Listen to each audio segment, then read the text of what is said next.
Vladimir Poutine au Kremlin qui produit ces images, bien évidemment. Cette visioconférence entre deux grands de ce monde, le président russe et le président Xi Jinping. On va les écouter, il y a l'image et il y a les mots. On peut affirmer sans risque que les relations en matière de politiques étrangères, les efforts conjoints de la Russie et de la Chine jouent un rôle stabilisateur important dans les affaires mondiales. D'après les résultats de l'année, il a été possible d'atteindre de nouveaux bons indicateurs dans le commerce mutuel. En cette nouvelle année, je suis prêt à travailler avec vous pour porter les relations sino-russes à un nouveau niveau, pour résister à l'incertitude extérieure et maintenir la stabilité des relations sino-russes au nom du développement et de la prospérité des deux pays, de la justice internationale et de l'égalité.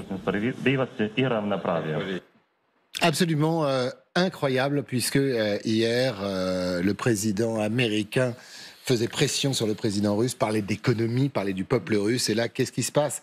Vous avez Xi Jinping, Vladimir Poutine, qui parlent d'économie, et puis chacun essaye de compter sur l'autre. Enfin, on a le sentiment que c'est surtout Vladimir Poutine qui essaye de compter sur le soutien indéfectible de son ami. Oui, c'est sûr que la Russie a absolument besoin à la fois des fournitures de substitution que peut lui apporter la Chine par rapport à ce qu'elle n'a plus suite aux sanctions, et puis elle a aussi besoin des débouchés potentiellement énormes que représente le marché chinois pour son propre développement économique.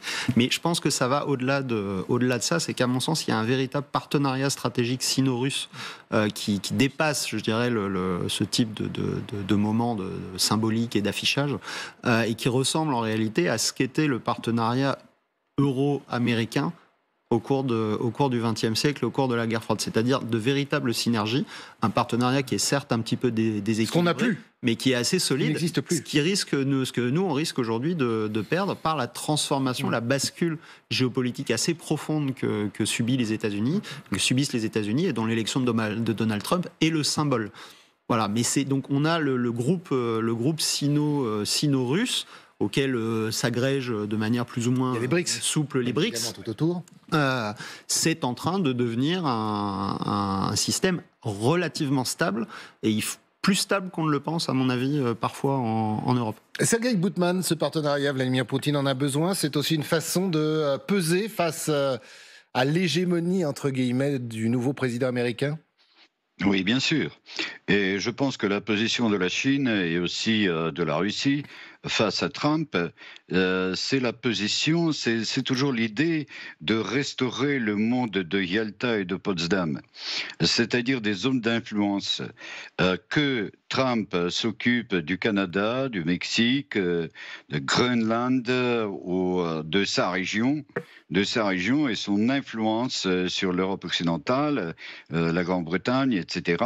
Mais nous, c'est notre zone, c'est l'ancienne Union soviétique, c'est l'Asie du Sud-Est, c'est la région chinoise avec des intérêts chinois et Taïwan aussi.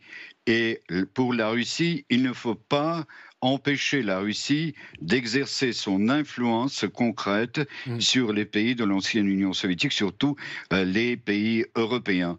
Comme c'est le cas de la Biélorussie, c'est la volonté de faire autant avec l'Ukraine, et aussi minimiser l'impact des pays baltes sur la politique européenne. Merci beaucoup d'avoir été avec nous, Sergueï, c'est toujours un plaisir.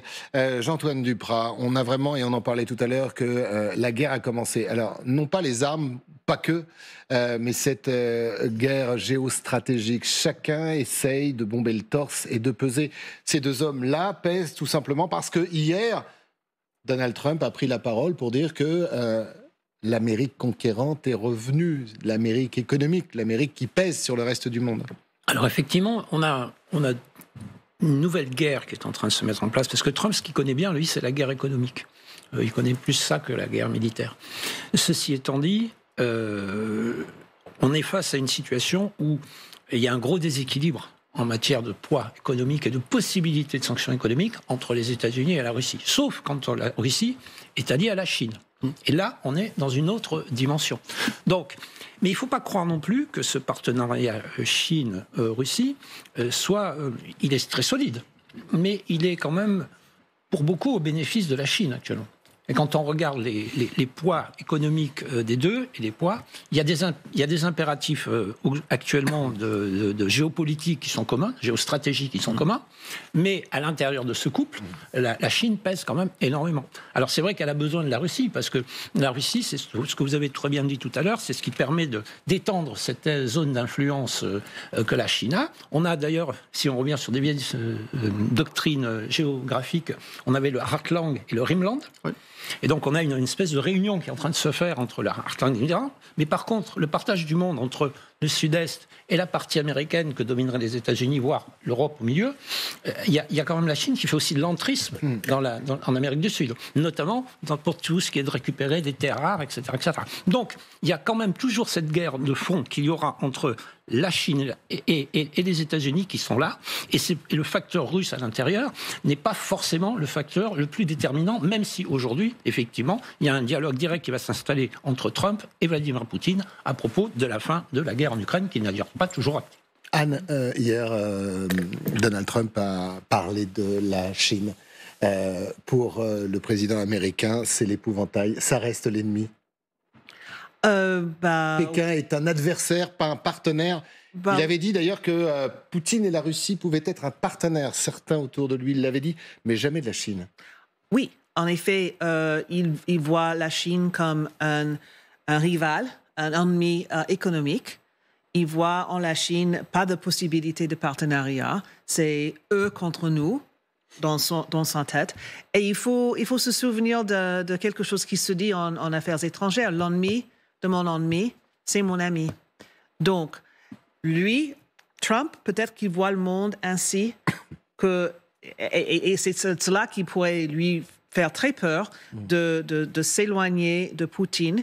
S'il garde Poutine comme son ami, peut-être dans sa tête, il voit un moyen de réduire le pouvoir et l'influence de la Chine, surtout dans l'économie mondiale. Mais qui sait? Pour lui, il voit des choses très, très simplement. Et pour lui, à mon avis, il voit la Chine comme un panier de produits que la Chine veut vendre aux États-Unis. Et par contre, il voit le partenariat ou le rapport entre les États-Unis et la Chine de la même façon. Nous avons des trucs que nous voulons vous vendre. Alors, négocions-nous sur les prix et les conditions de ces ventes, avec nous en position de force.